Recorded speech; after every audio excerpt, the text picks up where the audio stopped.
No helicopters have been procured for me to go to golf course. Thank you. I never said he wasn't a great politician. I'm just saying he's a officer. It's supposed to be an interview.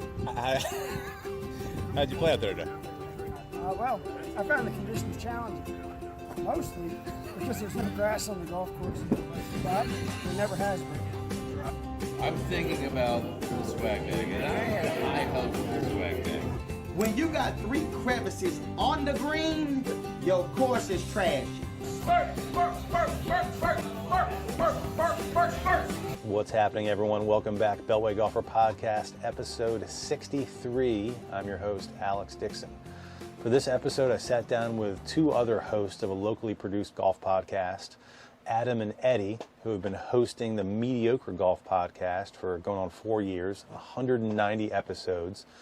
They have a weekly show that is a lot about the banter and back and forth between the 2 hosts, Adam and Eddie. They talk a lot about their golf experiences, their rounds of golf, their mishaps, funny anecdotes, their golf trips. They do some interviews, though that's not primarily what they do in their show. I was even on their show for a brief kind of 10-minute chat after a round I had with Adam out of Poolsville, maybe a year and a half, 2 years ago. But it's a fun, lighthearted look on golf about Adam and Eddie's personal experiences, and it's local. You know, they play a lot of Montgomery County courses. They played a lot of courses in the area. They talk a lot about Montgomery County courses. So if you're looking for another local podcast to check out, I certainly recommend Mediocre Golf Podcast. And we get into kind of their journey in this conversation, and it was fun to catch up with them. Before we get to the sit down, made an announcement since our last podcast, the bankroll at Bretton Woods. We're hosting an event at Bretton Woods Recreation Center out on River Road, just north of the Potomac River in western Montgomery County, on Wednesday, June 7th. It's a 1 p.m. shotgun start. We're going to host a 2-person better ball event. We're going to give out prizes for both net and gross winners. Registration includes tee gifts, lunch, post-round hang with food and drinks. Still working out some of the details, but might even have a little competition. They got a mini golf course right next to the clubhouse. Going to make it a fun event. I'm excited about it. Limiting it to 72 golfers to keep things moving, make sure it's not a 5-hour round. It's only 4 golfers per hole. And I'm excited about it. We already had a bunch of sign-ups. There's certainly still some available. Go to beltwaygolfer.com, click on outings, and you'll see all the details there. But it's Wednesday, June 7th, 1 p.m. shotgun start at Bretton Woods Rec Center on River Road in Montgomery County. Looking forward to that. What else? Tell you what I'll do for Adam and Eddie, their Mediocre Golf Podcast. They lead each show with what they call mediocre observations. And in honor of them being my guests, I'll do a mediocre observation since the last podcast put out, and since the last Beltway Golfer episode was all about the PGA show down in Orlando. I'm going to talk about the Washington Golf Show at Dulles Expo Center here in the DC area, which has been going on for, I don't know how long, but at least 25, 30 years. I've probably been 8 or 10 times. It's been down, I think, for a year or 2 because of COVID. Not sure about last year, but I know they took at least a year off, maybe 2. And you know, I always enjoyed it. You know, it's certainly not the PGA show, but there's a lot of opportunities to buy used clubs, meet a lot of kind of local vendors there usually. But my observation is wow, it's not what it used to be. It went this year. Maybe the Expo Center was half full. A lot of vendors that had nothing to do with golf, home repair, air conditioning, windows, that sort of thing. The golf vendors that were there just weren't that great. A lot of, you know, kind of low-end golf gear. Me and my buddy, we hung out for less than maybe 20 minutes, maybe half an hour. Unfortunately, can't recommend for next year. I hope it bounces back because it's cool to have a local trade show, but it seems like the Washington Golf Show is on a rapid decline, unfortunately. I hope it bounces back. That's my local golf observation since our last podcast. That's it. Let's get to the conversation. Here's Adam and Eddie, Mediocre Golf Podcast, episode 63 of the Beltway Golfer Podcast. Enjoy. So I will do an introduction. So we're out here at Northwest Golf Course in Silver Spring, Maryland, with the co-hosts of another locally produced golf podcast, the Mediocre Golf Podcast with Adam and Eddie. What's happening, fellas? Hey, What's up, Alex? excited to be here. So let me get this out. So Eddie, I know your last name, Eddie Taylor. Adam, I should know your last name. Yeah. What's your last name? Adam Hallenbeck. Adam Hallenbeck. Yes. So Adam, you and I have played a few rounds of golf together. I was trying to remember this morning. The All- first, We played Poolsville. Where else? Rattlewood, Ladensville. And Ladensville with With- Claude and Vern from Golf DMV. That was fun. That's Just correct. last year, That which was was a lot of actually the fun. first time I had ever played Ladensville in my life. And the first time you played with Vern or Claude. Or Claude, right? And I Yes. didn't know you were going to be there. Yes. It was a fun. That was a That was a fun day. It was a fun outing. And I say it's ironic because I've never played golf with Eddie, and yet we went to high school together. That's right. So we probably played basketball together. And we probably haven't laid eyes on one another or spoken in I don't know how many years. Well, we were not the same year. You were a couple years younger. Yeah, I was 97, and So I was 95. Yeah, 90, so a that's couple right. years different. At one point, I think you reached out to me and said, "Where did Eddie go to high school? Did you recognize him in a picture? Was there something like that?" I think you may have brought it up in a podcast episode. Okay. Or said something that triggered Triggered something. it. I have no idea what that was or when that was. Like you were riding home on a bike, you didn't realize you were lactose intolerant, something along those It lines. could have been one of those. But I don't think we were boys or anything in high school. So there was an age gap. But I do remember you as a baseball player. Right. Yeah. Did you play baseball all 4 years? I did. And actually I tried to play basketball, Okay. but I was the last man cut my freshman year. Dagger. There was a kind of a funny story you may remember. Okay. No, There was a refresh set my of memory. brothers at WJ or Walter Johnson High School, really good basketball players. Okay. And one of them thought I was like talking smack about their basketball game, Okay. and he threw me up against the locker and was threatening to beat me up, and it caused a big brouhaha. We became friends afterwards, but Well, you let may me get know them. them. Can you tell me their names first? Let's see if I remember them. Last name Johnson, I believe. Johnson. No, Hmm. not ringing a bell. It's almost too generic a lot. I know. Sorry. Did he get suspended when this happened, Eddie? Yeah, he did actually. And again, afterwards we became buddies. But it was like, Was this related to you being the last person cut, or these are two unrelated? so incidents? I have a bit of like, part of my sense of humor is like talking trash above me. Adam, maybe you've seen that. That'd be one before. of my favorite aspects of your personality. Yeah. Yeah. Yeah. What And does that mean? Talking trash above you? so like, if somebody's clearly superior than me, I see, sure. then I'm going to talk a lot of smack about Punching up. taking them down. Exactly. Sure. And I don't think that this individual understood that I was joking, and he took it as like a personal affront. And I still remember the day I got my whole body tossed up against the locker as a freshman in high school. That's a rough day. I mean, that happened. Yeah. Did you say that happened? I feel like I may have been on both ends of that Yeah, in high school. okay. I probably got slammed up against a high school and may have done that to somebody else. I don't remember. I plead the fifth. As a man of larger carriage, I was not thrown up in as many lockers. Yeah. Real quick, got to interrupt the podcast for a funny anecdote related to the story that Eddie just told. After we were taping, we're out on the golf course, and one of us brought that up while we were playing, and Eddie reiterated how he was surprised that I didn't know who these two brothers were. After some back and forth, it turns out he had the names wrong. We figured out who it was, got the correct name, and it's one of my best friends to this day. In fact, I had talked to him on the phone on the way to this taping. The person that Eddie had this incident with, you know, however many years ago, back when he was a freshman in high school. So after the round, we got the guy in question on the phone, my buddy, his assailant, if you will, and had some good laughs about it. Even got an apology 30 years later. But the odds of him randomly bringing up this story at the early on the podcast, and it being one of my best friends even to this day, is too funny. Anyway, back to the conversation. Adam, where did you grow up? I'm an Air Force brat. Got it. So high school, the first couple years were over in England. I was over on, we lived on Chicksands Air Force Base. You mean first couple years, like literally the first couple years of your life? Sophomore year of high school. Oh, got it. And then my dad finished up his service down in D.C. We lived in Northern Virginia, so I went to Garfield High School the last 2 years. I should know where that is. Where is Woodbridge, Garfield? Virginia. It's in Woodbridge. Yeah. Okay. If you've heard of Potomac Mills, you know where. That's where. That's okay. where it is. Interesting. So if you're not familiar with the Mediocre Golf Podcast, we're going to get into it, but why don't I let you guys want to give like the elevator pitch on what the Mediocre Golf Podcast is all about? On what we are? It doesn't have to be a pitch, just like maybe the 30-second overview or however long you want it to be. I'll let you start, Adam. Well, as we often start our show, there's nobody as mediocre as we are. And we've talked a little bit about this, saying that some people might not want to listen to a show that's mediocre, but we take it as, just tongue in cheek. Yeah. We know there are people better than us. We definitely know there are people worse than us, but we like to talk about what's going on in everyday life. We love the show Seinfeld and Curb Your Enthusiasm. So I'd say like the first third of our show is us just talking about the funny observations that we have in normal everyday life.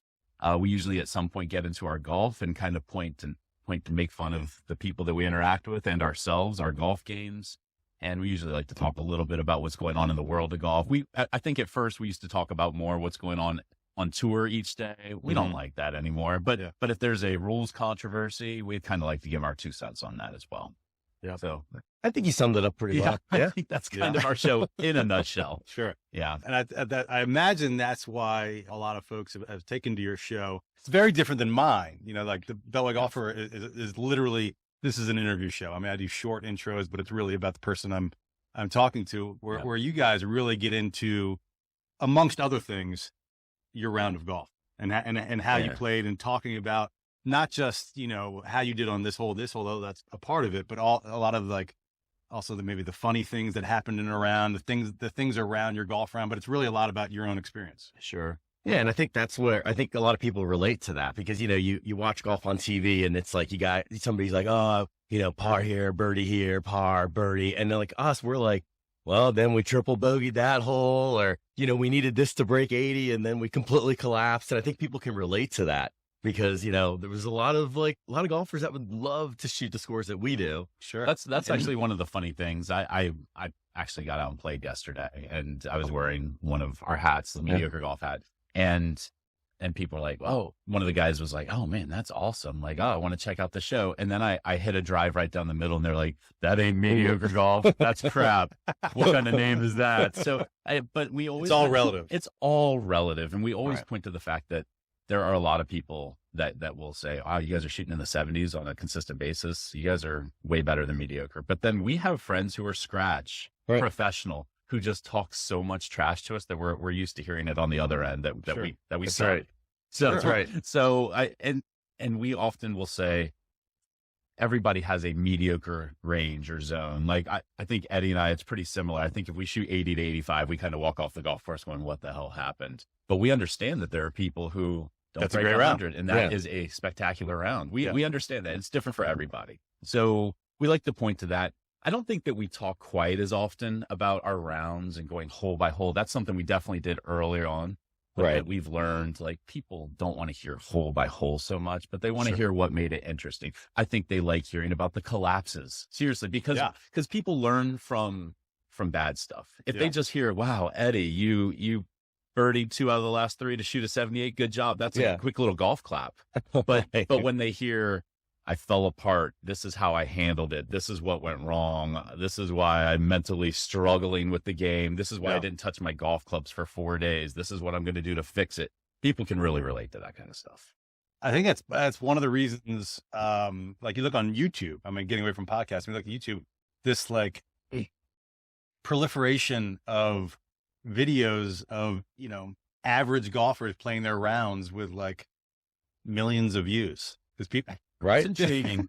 I haven't even actually watched that much of that kind of stuff, but neither have I. But I know people are off. But I remember a decade ago watching like a PGA Tour event and thinking like, I'd love to just watch a regular player play and see how they did. And you know what? You're actually intriguing me. Maybe I might go on and watch one of these this weekend, and then quickly turn it off after 3 holes. That's possible. Have you had, and I think you and I have talked about this once or twice while we're playing golf, it sounds like you guys are kind of proud of that moniker and that name, but have there been times where you kind of regretted naming it Mediocre Golf because some people kind of take it the wrong way? Absolutely. Yeah, I know. Definitely. We've definitely had people, like question the wisdom of that name. And so I don't know if we're necessarily wedded to it forever and ever, but but we are going on 4 years with that name. Exactly. And no, we've had people who've said like, oh, I've heard of that show, but why would I want to listen to something that's mediocre? And I get that. I do think that's the holdback. Like if we can get people to just tune in and listen, like we hope that they'll stick with us. And we've gained a lot of good friends from the show, Right. and like you're pointing out, we do have people that check in every week, or if we don't have a show that came out on a particular week, they're like, where is it? Where are you guys? I want to know how that round went. I want an update on Eddie's dog. I want whatever it is. Like Eddie's dog's the new third member of the show, right. it seems. Well, that's one thing I find interesting about your show, and a lot of your shows that are your format or your style is it's almost more like traditional radio show hosts where you get to really know them as people. And I'm sure there's people that are listening that maybe have never met you and they feel like they know you much like you would a radio show host or a celebrity that's talking about their lives that I don't think you get listening to my show. I will say, like your show, you're a storyteller. There are those shows that are done independently by one person. There are the shows like No Laying Up that have 4 guys that are giving all input. When we were doing this show, though, I really kind of, one of my favorite shows locally are the Sports Junkies.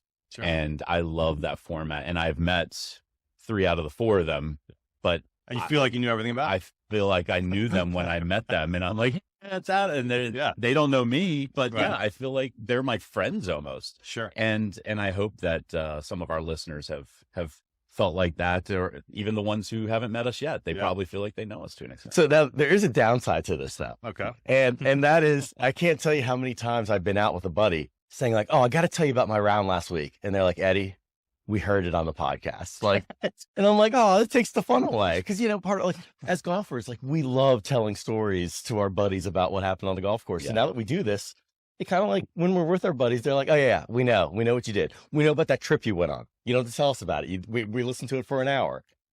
That's true. That is true. They get to tell us everything about them. Sure. Right. But we don't get to tell them anything. We're like, no, there's stuff that we didn't share on the show. Yeah. And they're like, yeah, whatever. It was a 2-hour-long show.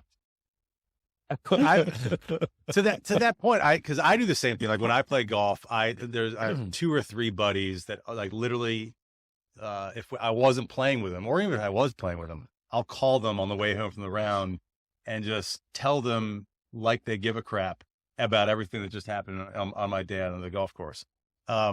You guys have been doing this, like you said, 4 years, 190 episodes. Is that right? You guys, if not more, because of part 1, part 2, stuff like that. That's yeah, right. yeah.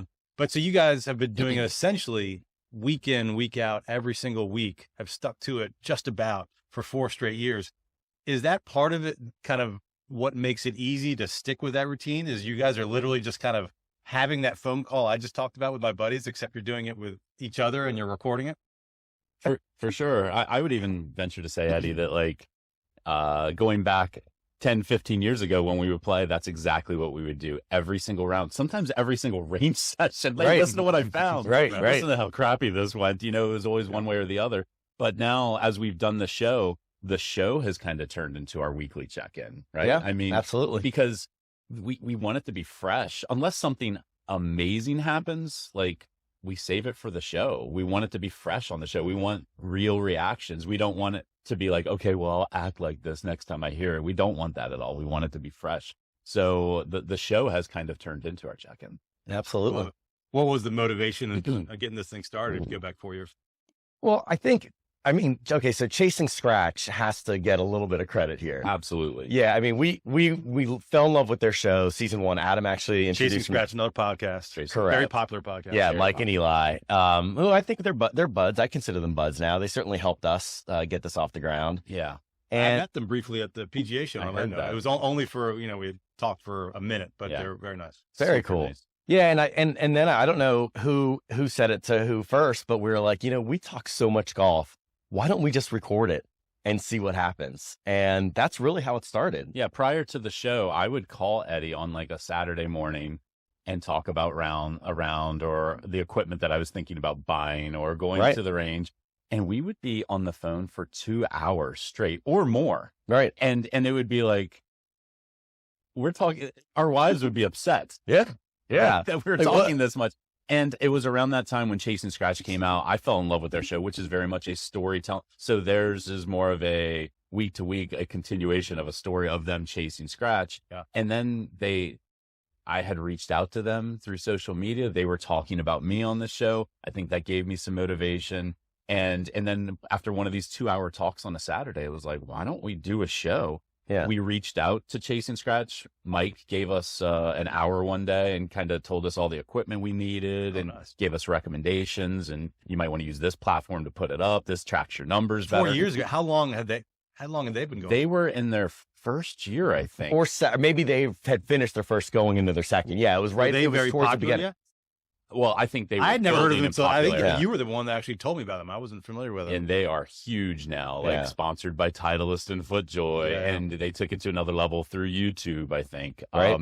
What was the name of the show that they got their motivation from? Can you remember? I can't. No. Oh, I can't think of it either because it was a show that I didn't like that much. Oh, the Hazel Jockeys. The Hazel Jockeys. Yeah, that's yeah, correct. And that was not a favorite show of mine. I've listened to that once or twice. Yeah, and there's probably a reason why you stopped after 2. But I don't remember my opinions, but they were friends with one of the hosts of the Hazel Jockeys, and I think they were kind of paying it forward, like that they had a similar talk with one of the guys from the Hazel Jockeys, and then they helped us out as well. And yeah, huge fans of them. So I talked about the Sports Junkies, but Chasing Scratch was a huge motivating factor, and I continue to love their show and everything they put out. They're spectacular.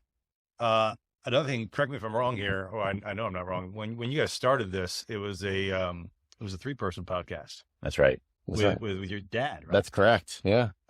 Well, two questions. First, how many episodes did you do with your dad before it became a 2-person podcast?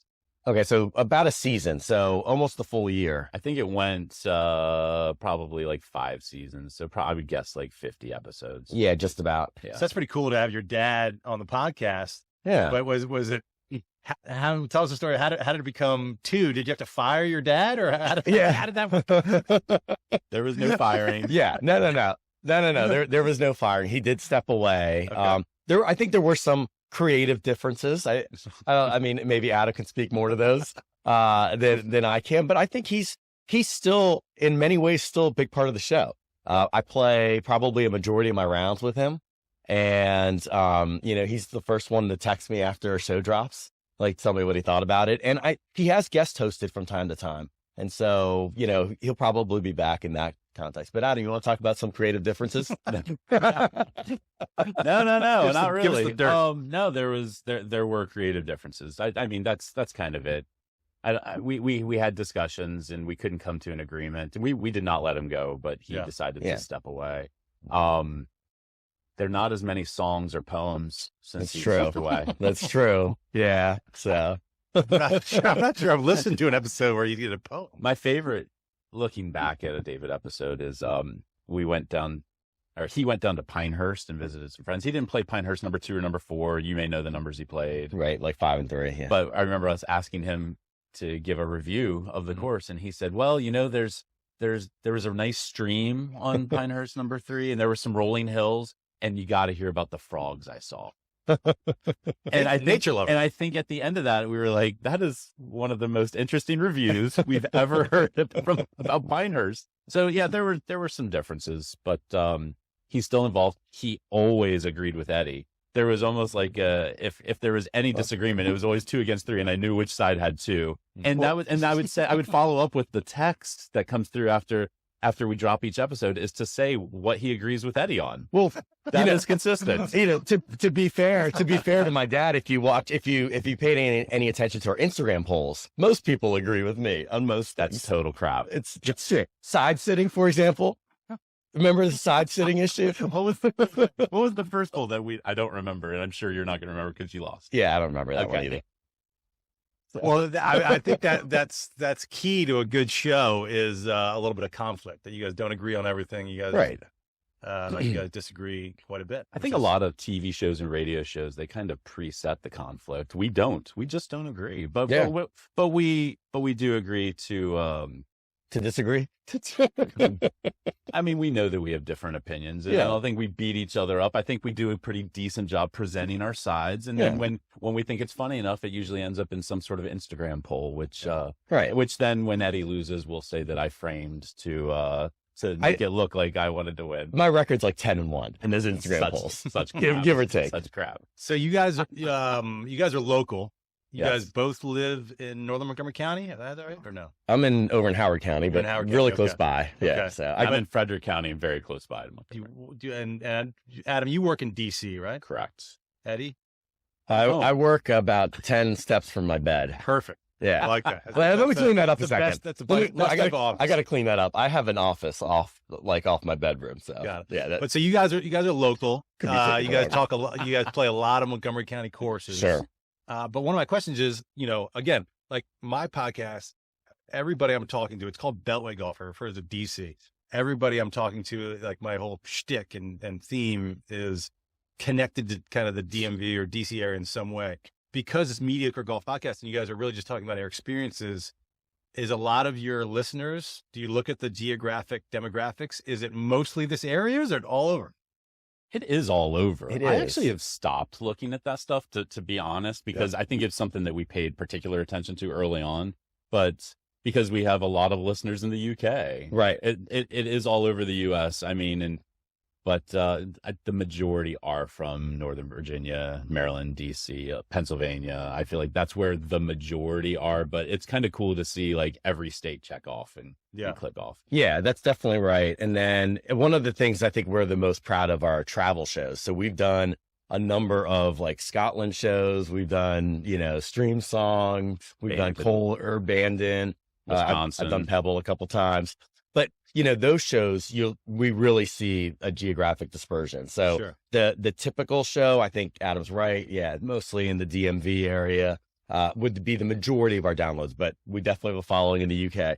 But then those travel shows, that it's scattered throughout. People are Especially interested in that. I'm sure people are Googling, they're going to Bandon Dunes podcast. And if you pops come up up. as one of them or Pinehurst or wherever you're going. That's exactly what I did before I went to Bandon Dunes. I Right. tried to take in as much as I could. So I would be searching like the podcast platform and Bandon Dunes and what can I come up with? Yeah. And I think that Bandon Dunes episode is by far, or we have a couple of them, are by far our most downloaded show. Right. I listen to a good chunk of your podcast, especially this week in preparation for this. I was listening to a bunch. and this morning I was listening to one of your Scotland ones. I think it was your second Scotland one. But one of the things I like about your podcast is it's not sometimes in the golf world, especially if you spend enough time on Twitter and Instagram, there's so much of the same kind of trendy, popular opinion. You don't get that. I mean, a lot of your takes, you call them mediocre observations, but some of them are not what you'd hear otherwise. Complaining about the shapes of toilets in Scotland. That's right.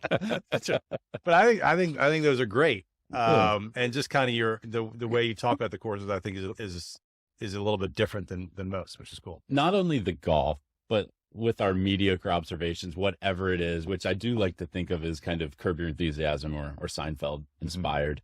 I sometimes think like, I wonder how much fodder we've created for those quiet moments on the golf course when you're out with buddies where we say, what do you think of this? And we bounce it back and forth, that like guys who are walking just down the fairway, trying to come up with something to talk about, they kind of use those ideas to chat a little bit further. I think about that from time to time, and I hope that's what's happening. I have had people who have listened to our show, Alex, who have literally word for word spouted back out stuff that I've said. Like, and I'm like, this is not an original thought. They've heard it from me. Spout it back to you or elsewhere. But they thought it was an original thought, but I know they listened to the show. And I've been blown away that like we sometimes have that kind of. I have friends that do that just in general conversation. Like, I Right. told you that 3 days ago. You can't tell me that. That's a new... Sure. That's funny. But you guys have had some fun. I mean, you mentioned Bandon in your travel shows, but you've also had some. You don't do guest every show, but you guys do some interviews. You guys had a popular one with Matt Janella talking about Matt Janella Bandon. was fun. Tom Coyne, right? That was was kind of a. I don't remember. That was a kind of a preview show to Scotland, or was that post Scotland? Were you just talking about his books? I don't remember. Great question. I don't remember. What were we talking to him about? I don't remember. Was it before? I don't. Who knows? He had that a golf course called America, right? Well, he did have that. Yeah. I like Tom Coyne's books. I like I like his books. I think he's a spectacular interview. I think his interviews are better than his books. I just think his storytelling capabilities are so fun. And I was just excited to have him on the show. And sometimes when we get a big name, you've had some awesome interviews, like Dean Beeman comes to mind. I love that interview. But I love when we get somebody on the show and they agree, not knowing who the heck we are. Mm-hmm. But then once they start talking, they I can see it in their eyes. Sometimes they're like, oh, these guys are kind of fun, cause they don't know what they're getting into. I've listened to a lot of crappy radio shows and podcasts over the years, and sometimes they stink. But like when we get Tom Coyne, who's never met us before, agrees to do the show, and we're having trouble getting him off the interview, it seems like that's fun. Sure. I like that a lot. Sure. I almost have to pause this because I just noticed your sweatshirt. Can you explain that sweatshirt? Is that you? There's not much to it. It was a present. You did it. Is that I didn't want to absolutely say without being right. I thought that it looks like your backswing. Yeah. Is that you? Yeah. There's sites. Am I blushing? I think there's sites like Pinterest where you can get this done. You send them a picture. I didn't do it for my own. You did. This isn't like you're not doing some Phil Mickelson branding here, like we're getting your own silhouette. Don't look at my hat that I'm wearing later. Or or like Kevin Na with he got his walk. Yeah, where he's walking it in. That's right. That's the trend. That's cool. Yeah, that was really cool. Thanks, man. Yeah, it was a gift. I love it. Thank you. I wish it was a little smaller when I got it. I was kind of like, damn, I'm huge. I'm already big. Why does it have to be so big? So 4 years, 190 episodes. And so you guys, we're here at Northwest. We're gonna tee off here. We got a windy day. It's like 15-20 mile an hour winds. Should be an interesting round. I haven't played here in a while. But based on, and I just listened to your last episode, Eddie, you just played here like a week ago, right? 2 weeks ago. Broke 80 with a guy who was claiming he was going to try out for the US, try to qualify for the U.S. Open, even though he didn't break 90. That's right. 2 rounds in a row, Eddie. You're playing with somebody that's trying to qualify for the U.S. Open. Oh, no, me. You'll see from my game.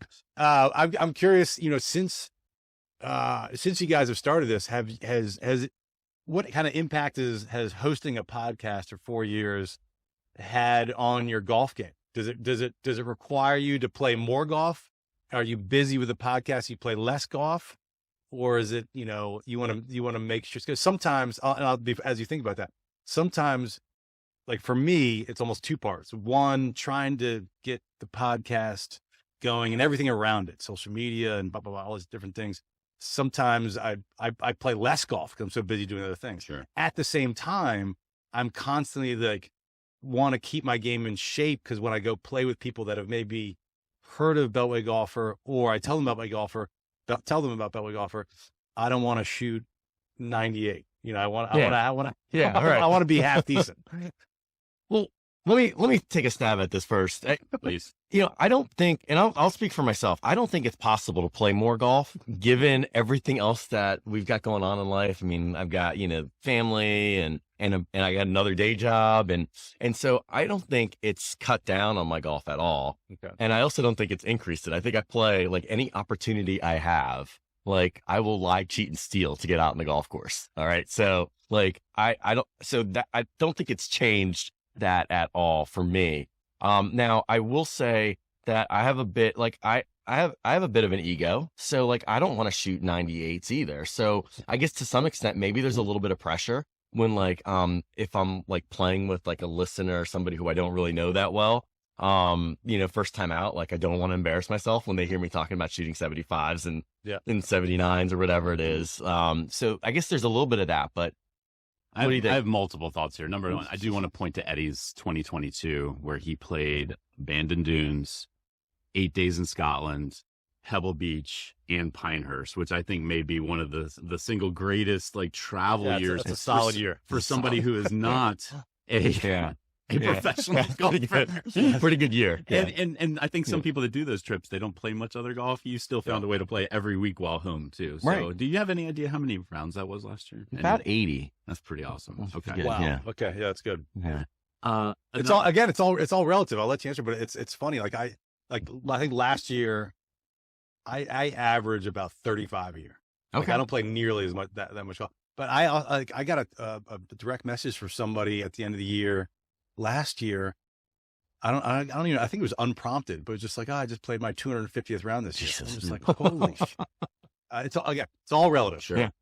Yeah. Another thought is, early in COVID, I had this awesome idea of let's record an entire round, kind of like what you're describing. We put it up on YouTube. We go shot by shot. This could be fun. And we went over to Diamond Ridge, Right. over, what is that, Woodlawn, Maryland. Sure. And it was COVID, so we didn't really want to get super close to each other. But I had a GoPro, we had our phones, and I was literally hustling myself, like behind each shot, setting it up. I had a little tripod. We were getting every shot. I want to say Eddie had the worst start to a round I've ever seen, where, I don't know, I'm just going to guess, it was like triple bogey, double bogey, double bogey. And after 3 holes, Eddie was like, get that thing out of here. I don't want to see it. It's affecting me.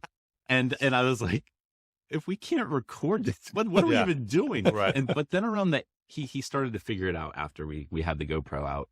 And around the 8th hole, 9th hole, he's starting to make a bunch of pars and stabs at birdies. And he's like, hey, Adam, why don't you get the GoPro back? I was like, we're not just recording the good shots. Right, like this, we got to get everything. And, but I do remember you kind of being like, well, you got enough bad shots. Can we show some good ones too? So it's a challenge. We do want to play well. Mm-hmm. We've hosted a couple tournaments. We had our Rattle Bottom tournament, this past October. It was our second, already looking forward to the third. At Rattlewood Golf Course, right? The Rattle Bottom, which is a term that we stole from Matt Janella, because when we interviewed him, I think he said he was a 7 or 8 handicap, but he's like, but that's with gimmies and mulligans. He's like, I want a true 5 Rattle Bottom handicap, like hitting the bottom of cups. And then we were kind of like, well, that's what we do. That is something that's, I don't know if it's special to us, but I don't think we play with many people that touch the bottom of the cup every hole. So, I'm not a rattle bottom. I know most, we've witnessed that 99% of golfers are not. And I don't hold that against them, but I just know that we play a little bit of a different game. Sure. So, but when we host those tournaments, I do get a dash worked up because it's a lot of work, but also I want to perform well. Right. Yeah.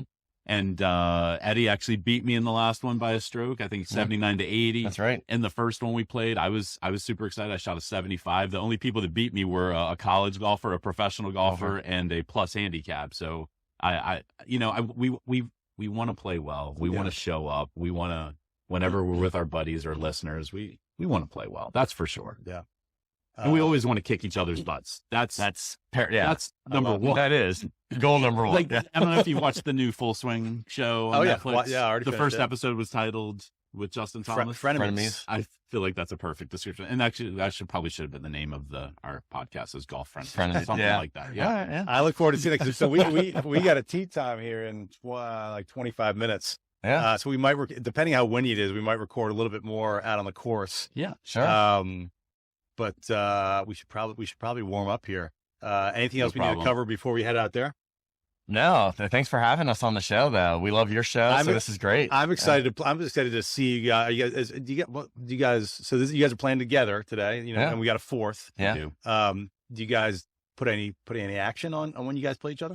There's no amount of money that is worth the smile on the victor's face, right? I mean, like, we've never really gambled much on the course because of that. It's just no, there is no money. Yeah. Like just knowing I beat Eddie feels good. I do feel like Eddie will say this is different, but I'm going to put it out there anyways, that like when Eddie wins, Eddie's a shit talker. When I lose, I'm a shit talker. When I win, I try to just let my game speak for itself. Yeah. And I think that's enough, knowing that I got him. Like, it makes me feel good. So we have a different style when it comes to this, but sorry, I was listening to this guy more than anything. But no money. A lot of people will ask that, like, you guys are pretty serious, like how much money's on the round, and it's always like, no money. I just want to kick his ass. Yeah. We really don't gamble at all on the course. All right. I love it. What about this year? So we got 20. We're still in February here. Anything big coming up for Mediocre Golf Podcast? You guys any golf trips coming up for this year that you planned already? The big one's in August. We're going to Bandon for a full week. Nice. So that's going to be spectacular. Yeah, we haven't gone like midsummer. We've done a lot of February and Novembers. Right. So fingers crossed, by the way, right there, that right now there's snow on the ground there, which is rough if you've been planning a trip for 2 years and you get out there and there's snow. So really hoping we can have some shorts weather while we're out there. Yeah. Right. Yeah. My brother lives in Portland, and 2 days ago was my mom's 80th birthday, and he did not make it because of that snowstorm. No. But they enjoyed the snow.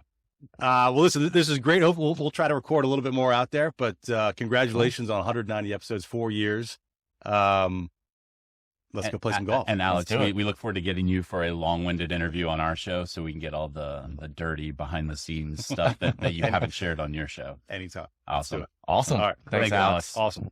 I don't have a good golf game, but I don't really care. I'm a regular dude living in DC, and I want to know about DC-centric golf stuff. If you can tell me something that I don't already know, then that is great for me. I don't want the regular stuff. I want exciting stuff. I want different stuff. I want stuff I can't hear elsewhere. But I want it to be about DC golf.